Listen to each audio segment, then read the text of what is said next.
activités sur les réseaux sociaux. Comment tu arrives à gérer justement ce côté? Alors, au départ, c'était compliqué. C'était compliqué parce que j'avais eu mon premier succès avec diplôme, succès qui m'a moi-même dépassé. En fait, rien que ça n'avait pas eu ce succès. Et donc, j'ai eu l'attention de tout le monde, mais une attention positive parce que on découvrait une jeune chanteuse qui arrivait. Et puis, il y a eu le bad buzz. Du coup, celle qui était adulée, qui était comme l'avocate des femmes, se retrouvait dans un sens complètement différent, mais genre le revers de la médaille, le côté négatif. Et moi qui voulais être un exemple, citer un exemple, le bad buzz m'a un peu perturbé. Je dirais pas un peu, ça m'a vraiment perturbé parce que ça faussait tous mes calculs. Et j'étais très innocente dans cette période, dans cette histoire de musique et showbiz. Je ne savais pas ce que c'était. Et j'avais tendance à vouloir me justifier à chaque fois. Ce qu'il ne faut pas faire. Je l'ai compris au fur et à mesure que les années passaient et que je continuais dans ma passion, je vais dire. Donc, je le prends comme ça vient. Sauf que j'ai un moral complètement différent de quand j'étais au début. Un moral beaucoup plus forgé, plus fort, plus ferme, plus dur. Et voilà, de toute façon, il n'y a pas de vague qui ne descend. Je pense que quand les gens sont en train de faire le bad buzz, enfin en train de mal parler sur les réseaux, et en anglais on les appelle même des trolls. Qu'est-ce que tu dis à ces gens en fait? Parce qu'ils ne se mettent pas à la place de la personne qu'ils sont en train de critiquer. Parce que ça fait mal en fait. Les gens ne réalisent pas. Ils sont là en train de dire des choses et ils ne réalisent pas qu'ils blessent une personne qui peut être leur sœur, leur cousine. Parce que bon, on ne sait jamais en fait dans la vie. Aujourd'hui, eux, ils le font parce qu'ils se disent oh, c'est un personnage public. Un personnage public a des sentiments. Et j'ai l'impression que souvent les gens se disent parce que c'est un personnage public, on peut tout lui dire. Personnellement, je pense que les gens, ils réalisent, mais ils s'en foutent. Aujourd'hui, les réseaux sociaux, Internet a donné la possibilité à tout le monde et n'importe qui de dire ce qu'il veut, d'insulter qui il veut.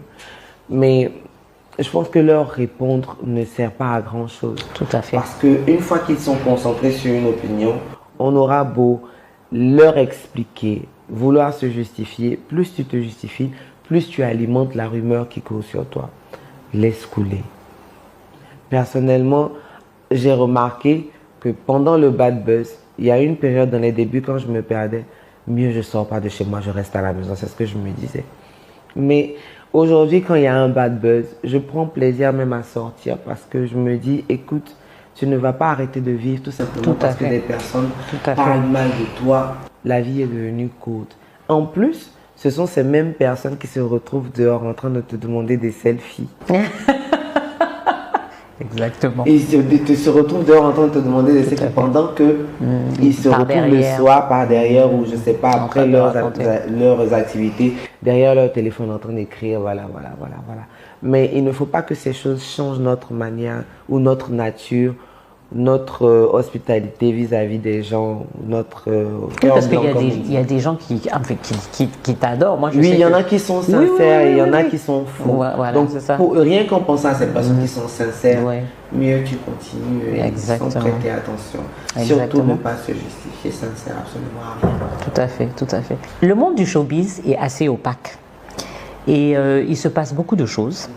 Et on dit souvent que les femmes doivent faire certaines choses pour pouvoir réussir. Qu'est-ce que toi tu dis de ça? Est-ce que tu as vécu ça? Est-ce que tu le vois? Alors personnellement, je ne l'ai pas vécu. D'accord. J'ai toujours eu une petite stratégie, c'est que j'appelle tout le monde tonton, tata, grand frère. Ça a toujours marché avec moi. Ouh là là, ça a toujours marché. J'ai toujours été la petite. Aujourd'hui, j'ai grandi, donc on m'appelle plus ma petite, ma fille. On m'appelle maintenant par mon nom et tout. Il y en a pour qui je suis restée le petit bébé, la petite étoile montante, et voilà. Et personnellement, je ne l'ai pas vécu, mais j'ai entendu beaucoup de choses. Oui, déjà dans le milieu du showbiz, les femmes, si je veux m'exprimer comme chez nous en Côte d'Ivoire, leur nom est déjà gâté dans le showbiz.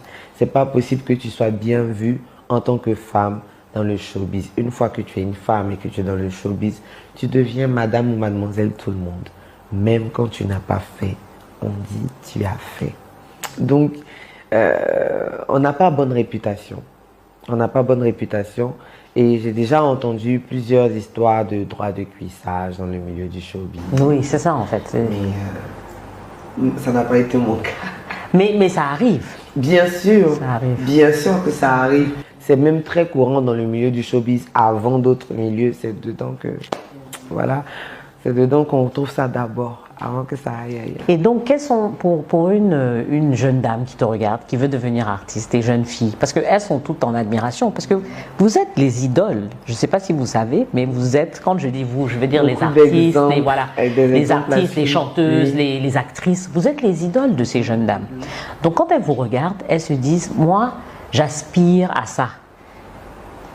Toi, quel est le conseil que tu donnes à cette jeune dame qui te regarde, qui se dit « Je veux être comme José, je veux être comme tant, je veux être comme… » D'accord. En tout cas, moi, j'ai une jeune fille devant moi qui m'adule, qui aimerait vivre la vie de José en tant que chanteuse, aimée et tout.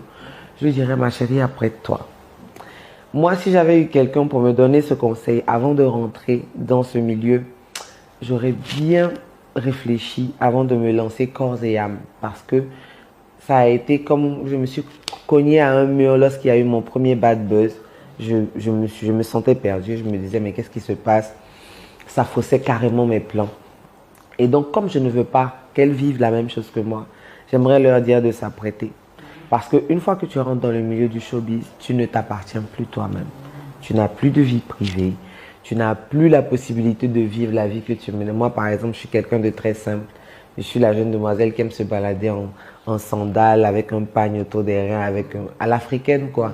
Cheveux ébouriffés, mal maquillés, ou alors pas du tout maquillés. Pas du tout maquillés. Et c'est des situations auxquelles elles doivent se préparer parce que tu dois être toujours parfaite devant la caméra. Et donc, si on ne peut pas t'attraper, en fait, à un moment où tu as couru pour aller faire une course, et puis un photographe si te voit, il prend ta photo. Ouais. Si un fan vient te voir et que tu refuses, automatiquement, tu deviens, ah, elle est gonflée, je vais demander une photo. Pourtant, tout simplement, tu n'es pas juste dans les conditions, tu aimerais qu'on te voit dans ton meilleur jour. Ça, c'est un. Deux, attends-toi à des propositions indécentes. Parce que qui dit femme du showbiz, dit tous les yeux sont sur toi. Donc, il faut que tu sois belle, mais si tu es belle, forcément, tu vas attirer beaucoup de personnes autour de toi.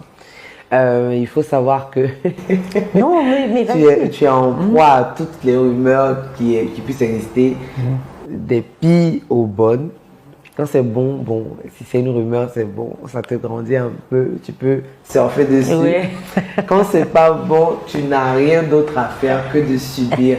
Et parfois, les gens ne sont pas tendres du tout, mais pas tendres du tout. Et il est avantageux en dehors de la musique pour toi d'avoir une activité parce que la musique, le milieu du showbiz, la musique est très très ingrate. C'est vrai, ça paye pas bien. Ça, non seulement ça paye pas bien, mais c'est très aléatoire. Ça veut dire, un moment, tu peux avoir le vent en poupe et un moment, il y a d'autres générations qui arrivent, il y a d'autres tendances qui arrivent, il y a d'autres musiques qui arrivent. Si tu ne cherches pas à perfectionner ta musique sur le temps, si tu n'as pas eu la présence d'esprit de surfer sur la vague, de surfer sur la vague, pardon, comme le fait Papa Mewe, que j'aime beaucoup, qui, au fur et à mesure que le temps passe, il s'adapte, il est constant. Depuis que je suis petite, je suis devenue maman aujourd'hui. Il est toujours constant, ce monsieur. Big up le vieux. Et si tu n'es pas comme ça, tu ne vas pas comprendre quand les autres vont venir, en griffe, ils vont mousser. Et toi, on ne t'appellera plus sur les spectacles parce que ta musique est dépassée. Il faut que avec l'argent que tu amasses, que tu prépares ton lendemain et reste égal à toi-même. Reste ouverte, il faut apprendre à garder le sourire, même quand tu sors de chez toi et que tu es fâché. Même quand sur la route, un chauffard t'a énervé, le moment où tu vas tourner la tête pour voir un fan, il faut que tu sois capable de sourire pour dire salut. Parce même si sinon, je suis super fâché. Ah non, tu dois te débrouiller pour avoir toujours le sourire. En tout cas, c'est mon expérience. Oui, tout à fait. Parce que sinon, on a vu José, elle avait serré son visage. On dit elle est gonflée. C'est vrai. Il faut faire attention. En dehors de ça, si tu aimes la musique, ça c'est le bon côté, je rentre dans les bons côtés. Si tu aimes la musique et que tu es passionné, lance-toi parce qu'on ne peut pas tuer une passion.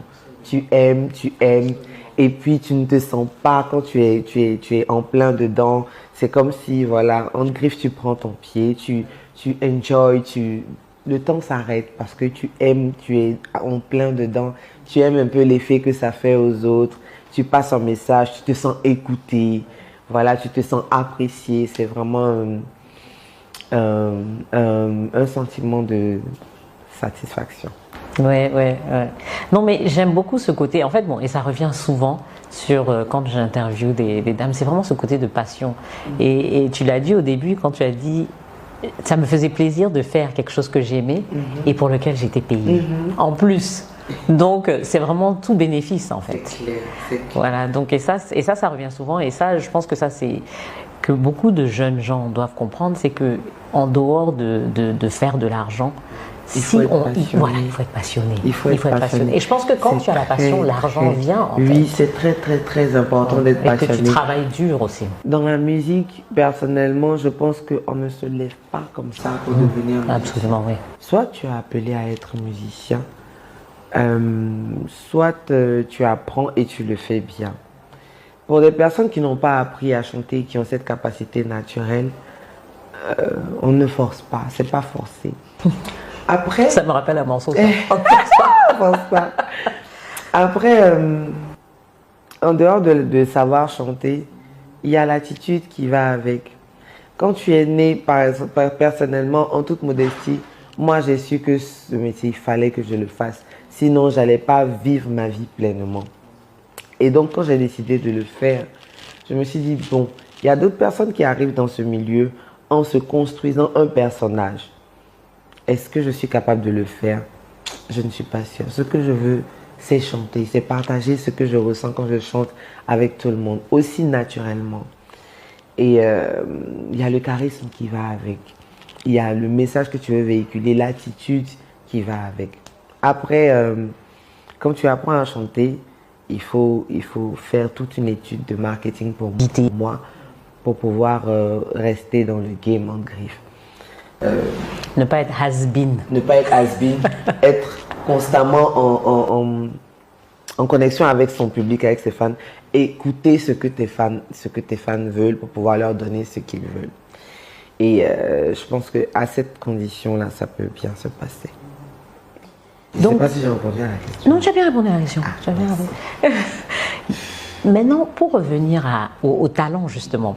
Donc, tu chantes en BT, tu chantes en Lingala, tu chantes en Djoula. Ce ne sont pas tes langues. En fait. Mais comment tu arrives à chanter dans toutes ces langues? Alors, en tant que passionnée, je suis sensible à tout ce qui est joli dans la musique. Et si je veux prendre l'exemple du Lingala, je trouve que c'est une langue qui est très agréable quand elle est chantée. Tout à fait. Déjà, quand on parle, c'est une langue qui est mélodieuse pour moi. À plus forte raison quand elle est chantée. Et c'était mon rêve de faire une chanson en Lingala. La chanson en Bambara, en Diola, oui, Nanyuma. Je ne suis pas auteur-compositeur de cette chanson. Et donc, la personne qui a composé la chanson, lorsque cette personne est venue et que, je ne vais pas dire cette personne, il s'appelle Alassane Soumano. C'est ce monsieur qui a composé Iwasado de Iwasado. Il a composé Manyomako de Ismaël Isaac. Il a été l'auteur de beaucoup de succès ivoiriens. Et donc, quand il est venu, je l'ai rencontré. Déjà, il y avait le feeling qui est bien passé entre nous, musicalement parlant. Et j'ai trouvé la mélodie tellement importante. C'est entraînant. Il n'y a pas de terme pour définir, en fait, quand une mélodie te submerge. Oui, te prend, en fait. Quand tu écoutes une chanson et qu'il y a ça touche la sensibilité. La partie où il dit na na nyuma, la manière dont la musique arrive avec, ça te parle, même si tu ne comprends pas, mais on sent que c'est une partie significative. Et donc, la chanson était tellement belle. J'ai pris beaucoup de plaisir à l'apprendre. Et le message aussi était tellement beau. Tellement beau. Cette histoire de deux jeunes filles qui ont grandi ensemble, elles ont tout fait ensemble. Et aujourd'hui, l'une va se marier, elle passe à une autre étape de sa vie. laissant l'autre et tout. Soit dit en passant, je viens juste de prestation de cette chanson à un mariage et la mariée m'a fait pleurer tout simplement parce que sa copine voulait lui offrir cette chanson pour ce jour spécial pour elle. Mais les voir toutes les deux, ça m'a ému. C'était la première fois. J'ai même pleuré. Pourtant, c'est une chanson sur laquelle j'ai l'habitude de chanter. Voilà, de me produire. Mais les voir toutes les deux et voir la matérialisation du message dans ce que je suis en train de voir en ce moment-là, toutes les deux, la mariée qui était toute émue. Moi, franchement, j'ai pas terminé ma prestation correctement. J'ai bousillé mon maquillage parce que j'ai pleuré parce que c'était trop beau en fait. Et donc, à chaque fois que j'interprète une chanson en langue, c'est parce que non seulement c'est beau, mais parce que aussi le message véhiculé derrière est fort. Donc, j'ai pris beaucoup de plaisir à prendre du temps. Apprendre. Oui, parce que c'est faut apprendre par cœur, en fait. Et en plus, prononcer comme si c'était ta langue. Ça, c'est une capacité qu'un bon chanteur doit développer, l'interprétariat. Interpréter une chanson mieux que l'auteur, compositeur même de la chanson pour pouvoir véhiculer l'émotion donnée, même plus. Et donc, écrire dans toutes ces langues-là m'a demandé beaucoup de travail, beaucoup de temps pour étudier les prononciations, étudier les sens des chansons, étudier comment est-ce qu'il fallait chanter pour emporter, pour captiver son public sur cette chanson. Et voilà, c'est toujours un réel plaisir en fait. Mais c'est du travail aussi. Oui, c'est du travail. Pour Mais ceux qui moi, pensent je que... m'amuse, c'est ta passion. C'est ma passion. Parle-nous maintenant du côté personnel. Okay. Tu es mère. Tu as un petit garçon, c'est ça? Oui, qui 4 ans. Très mignon. Merci. On le voit à la fin de ton clip. Oui, en train de courir. Voilà. Et comment tu arrives justement à gérer de ce côté de maternité, je ne dirais pas maternité, mais être mère, ta carrière, et puis la célébrité, et tout ce qui va avec? Alors, c'est pas facile. Quand l'enfant est tout bébé et qu'on est bien entouré, on est en Afrique, généralement,